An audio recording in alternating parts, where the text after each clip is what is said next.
Very interesting watching Fed Chairman Jerome Powell today testifying before the Senate Banking Committee. And he said a few interesting things. I want to talk about that. But if you saw this, and I didn't watch much of it today, I just watched some of the clips.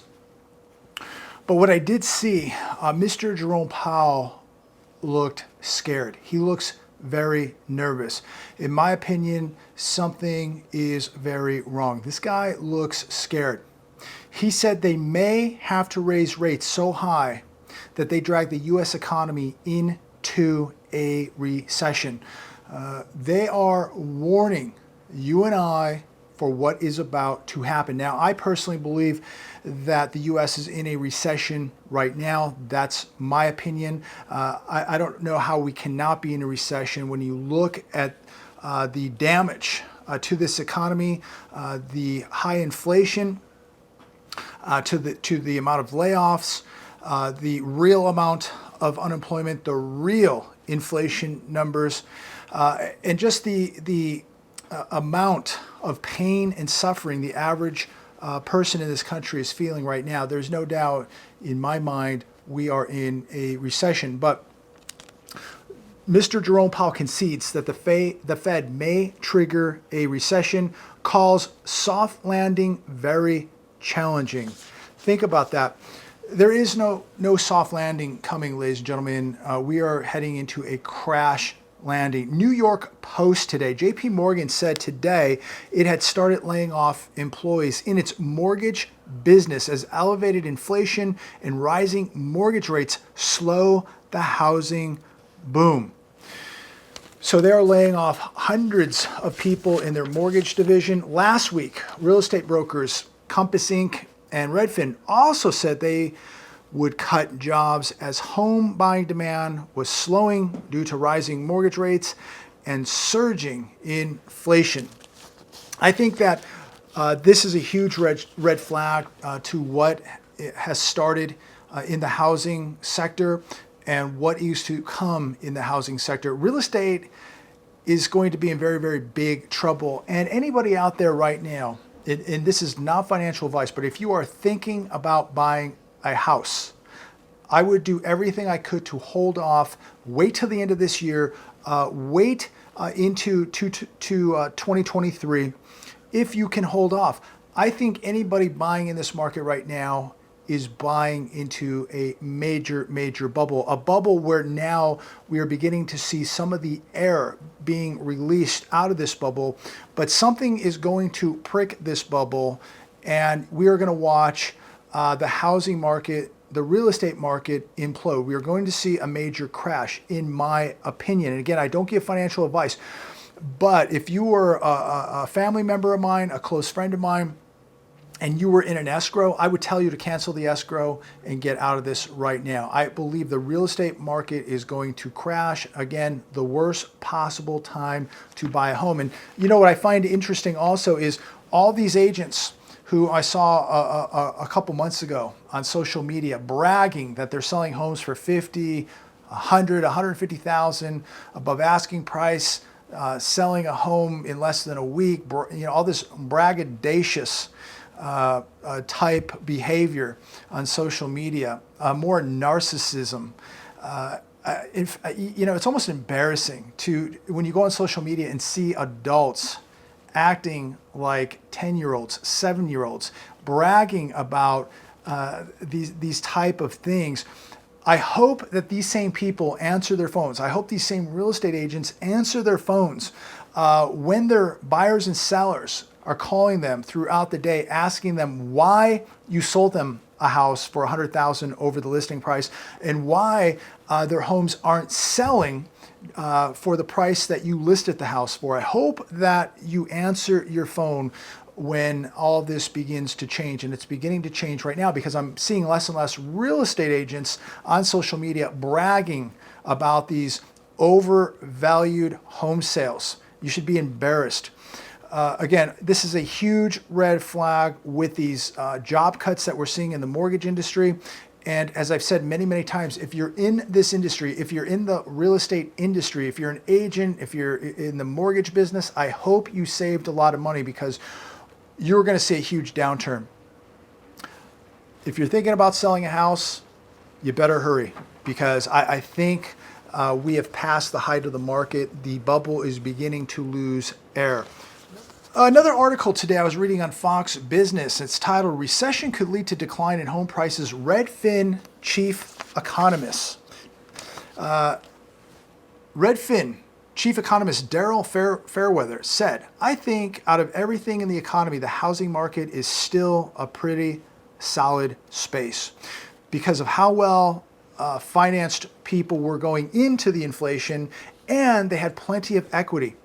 My question to Daryl Fairweather is this: how many people pulled a lot of equity out of their homes? How many people did cash out refis? How many people used their homes as ATMs so they could go buy that RV, that boat, that second home, etc.? How many people tapped into that equity?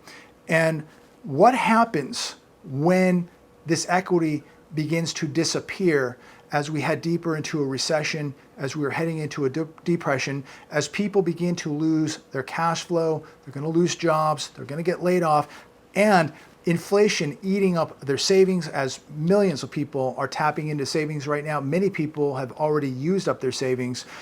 How do they continue to make a mortgage payment when they have no savings? They're tapped out on credit cards. They're paying $7 for a gallon of gas. They're getting annihilated at the grocery store. A spouse loses a job. I mean, these people just believe that this utopia is going to continue forever, and that we're not going to see any downturns in the economy or in these markets. Look, the stimulus is over. The crypto markets are in big trouble. People are losing a lot of money in the markets, money that they depended on to pay these mortgages, ladies and gentlemen, and the money is disappearing. Do you not think that many, many people at some point are going to be forced to sell these homes and downsize? It's happening right now, and you're going to continue to watch the housing market, inventory. You're going to continue to watch inventory grow. It's going to get bigger, because as more and more people get in trouble financially, they're going to sell the toys, then they sell the house. Markets are not prepared for a crisis. This on the Hedge today. JP Morgan says that a chance of a recession is 25%. And we see a lot of economists come out going, yeah, there's a chance, but it's 20%, 25%, 35%, maybe 40%, maybe even 50%. Banks and media continue to underestimate the danger of this recession. And they keep pushing this narrative of buy the dip. So we could go back into history, look at 2008, as the article says. Reuters reported back in January 2008, Reuters reported a 40% chance of recession. They were wrong, because it was a 100% chance of recession. And we continue to this day, right now, as I believe we're already in a recession, banks and the media completely underestimating a chance of recession and pushing the buy the dip narrative. And this dip mentality has already gotten so many people wiped out, and it's going to continue to wipe out more people. Markets are not prepared for this collapse, and millions of people are not prepared for this collapse. And this video today is just a reminder, you need to be preparing right now. And I know many of you have been preparing for many, many years. And if this is new to you, you're very, very far behind. You need to get prepared immediately. Here's another article today. U.S. slowing towards a recession if it's not already in one. Former Kansas City Fed president warns. Ladies and gentlemen, we are not in Kansas any longer. We are in a recession. Thomas Hoenig, who served as president of the Federal Reserve Bank of Kansas City, said today he doesn't see a mild soft landing coming our way. Heed the warning, ladies and gentlemen. I believe he's 100% correct. He stressed he doesn't know of an easy way of bringing down inflation towards the Fed's goals. He said the Fed is far behind the curve. This to me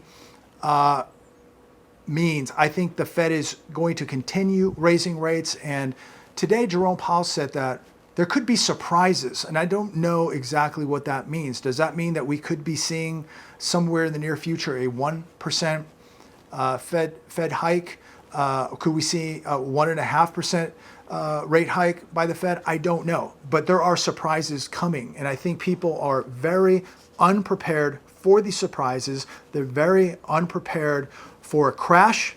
They're unprepared for a recession. They are unprepared for a downturn. Don't let this be you. Continue to stay on path and prepare. If you are not prepared today, you need to get in gear immediately. Retirement accounts lose trillions in stock rut. This on Fox Business. It says when investors get their quarterly 401k statements in a few weeks, they will be hit with some very, very bad news. Retirement funds since the beginning of January have lost over $3 trillion this year. And I believe it's going to get much, much uglier. We saw a nice rally yesterday. Today, though, markets flat. Markets across the board down, nothing major. But the rally didn't last long. We'll see what happens tomorrow. If you were going to retire, think about if you were going to retire next year, the year after. Many people now cannot do that. They're going to have to work longer to recover these losses. And what if these losses continue to get worse? What does this mean for people retiring in the next year or two or three? What happens when people begin to watch the equity in their homes disappear? These economists telling us, how safe and sound and strong the housing market is because of all this equity. Well, the equity can disappear much quicker than it appeared. And as I said earlier, how many people used their homes as ATMs and borrowed a lot of that equity out of those homes? This is going to get much worse, ladies and gentlemen. It's going to get much, much worse. And I want to close with one last article by Michael Snyder. And I just took down a couple notes on this, but you can go to the Economic Collapse, check out Michael Snyder, great website. And he asks, what is your plan to make it through the worst global food crisis in our lifetimes? Think about that. People are treating this crisis like it's no big deal. Food plants, burning down, 37 million chickens and turkeys euthanized, 10,000 cattle dead in Kansas City last week, baby formula shortages. It goes on and on and on. The wheat and corn situation in Eastern Europe, droughts, floods, you name it. But people go to the store, and for the most part, the shelves still have food. And people just don't realize that they can go to the store today and see all the food on the shelves, but tomorrow it can all be gone. It can disappear in the blink of an eye. And people are not heeding the warning. They're not paying attention to this food crisis. They're not paying attention to the financial crisis. People are acting like everything is going to fix itself. Everything's going to be okay. I'm here to tell you it's not. It's going to get worse, ladies and gentlemen. It is going to get worse. Heed the warning. Pay attention to these red flags. Pay attention to the warning signs. Many people are ignoring the danger. If you're standing on a set of railroad tracks and a locomotive is coming at you, you need to get off those tracks. If you don't, it's over for you, right? And people are just ignoring this locomotive coming straight at them, and they just believe that that it's just going to go around them, that it's going to avoid them. Many people are standing on the railroad tracks, and they are going to get rolled right over by a locomotive, and it's going to be too late for them. Avoid the danger, ladies and gentlemen, and heed these warnings right now. They're very, very real. And I just cannot believe how naive people really are. But I jotted down a few things in the article of items that all of you must have for what's coming. And Michael Snyder lists 50, and I'm not going to list all of them, but here's a handful of them. And I thought that this was very, very interesting. And all these are things we should all have right now. Number one, a generator. I'm looking right now at some different generators. You can get generators that run on gas. You can get solar generators. Maybe a combination of generators is a great idea. But I think a generator is a great, great investment, a great asset. Also, another great asset. And I have a couple of these, and I've owned these for many, many years. I just took this one apart, and I'm going to put some new filters in this. And this is a Berkey water purifier right here, water filter. This is so important. I have two of these, and I mean, just for daily health, having a Berkey is a no-brainer. But let me tell you, if you need to clean water, if you need to filter water, a Berkey is a great option. A filtration straw is not going to get the pathogens out like a Berkey is. That's not going to do much. You need something like a Berkey to really filter water. It's gravity fed. You can get different sizes. Check it out. Right now, I'm trying to get filters for this Berkey. I'm having a very, very hard time. But again, so important. If you can get one of these, I've got a couple of the charcoal filters, a couple fluoride filters. They've been fantastic. It's really about the only water I drink. Great for your health, but it's going to be more important that if your faucet someday doesn't turn on, we believe that every time we open the refrigerator, the light's going to turn on, it's going to have cold air, we turn our faucet on, water's going to come out, we flip the switch, the lights come on. We believe that this will last forever, but what if a grid goes down? What if there's some type of cyber attack? What if there's a natural disaster? You need a way to filter your water. You need a way to heat your house, cook your food. That's why I always recommend a jet boil or having, a Coleman stove, having extra charcoal, firewood, a way to heat and cook your food, having extra propane canisters, etc. But Michael Snyder's list also says have an emergency medical kit. We've talked about this many times. I would say have a trauma kit. Make sure you have a tourniquet in that trauma kit. Very important. Have rice. Have pasta, have canned foods, have salt, have sugar put away, have lights, have matches. Also goes on to say, make sure you have bottles of bleach. Also, that's a great way to purify water and to filter your water is by dropping a little bit of bleach in it. If water was really, really dirty, I would probably use a little bit of bleach, run it through the Berkey, and then use a little bit of bleach again and let it sit. Make sure you have extra batteries, extra trash bags. Make sure you have an axe, hammers, extra food for your pets. I cannot emphasize this enough. I'm an animal lover. Make sure you have food put away for your animals. Make sure you have cash put away, he says. I would also elaborate a little bit more and say make sure you have barterable items and junk silver. Junk silver is great. It's barterable. It's going to have purchasing power. And also have a Bible, ladies and gentlemen. So, so important. Make sure that you have a Bible. If we get to a point where the lights are out, the water's not working, let me tell you, you're going to be walking very, very close to God. You're going to be very, very dependent on God. So make sure you have a Bible and make sure you're saying your prayers today, thanking God for everything you have, and thank God that you have an opportunity right now to put the odds in your favor. Thank God right now that He's opening your eyes and your ears, not just your physical eyes and ears, but your spiritual eyes and ears, because He is waking you up and warning you to take action right now. This is really a spiritual war we are heading into.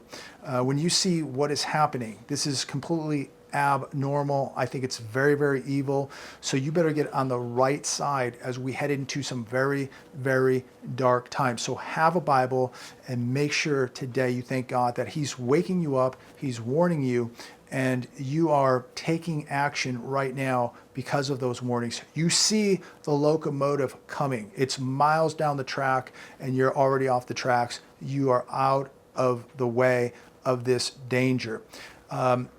Also, security, ladies and gentlemen, I can't emphasize that enough. Get yourself some real training and make sure you have the right tools to make sure that you and your family are secure.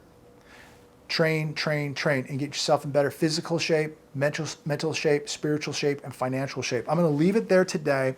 We'll see what happens in these markets tomorrow, but I'll tell you, watching some of the news today, reading these articles, it gives me no pleasure reporting to you what's happening and where all this is going. I know a lot of people think this is very negative, it's very scary, it's very doom and gloom. You can take it any way you want. If your debts are paid off, if you have security, if you have preparations, food, water, and you're covering your bases, I promise you, you're going to sleep much better at night. If you have that cash reserve put away, 6 months of house payments or rent payments, car payments, you are going to sleep so much better than the average person is sleeping right now. Think about how many people, and many people watching this video can relate to this. Many people are tossing and turning right now at night because they do not know how much longer they can hold on. And when I made these videos years ago, warning people, and people in the comments down below warning people what was coming, how quickly 2 or 3 years has gone by, boom, we're already here. What happens now in the next couple months? What happens by the end of this year? What does 2023 look like? We are heading straight down a very, very dark place, ladies and gentlemen. And if we even recover from where we're going, it's going to take years. And the people who've been preparing for years have put the odds in their favor to survive what is coming. This is not going to be easy for anybody. But again, just reading the data, reading the news, watching the news, there's not a lot of good news out there. If you have some good news, please comment down below. The good news is you're awake, you're aware, and you are preparing. So continue to put the odds in your favor. I wish I had great news for you. I really do. But I don't, I'm really a political atheist. I'm a news atheist. I just call it the way I see it. I'm a financial atheist. I call it the way I see it. And the way I see it right now is this thing is going to get much worse and it is going to hurt and wipe out a lot of people. Don't let it be you.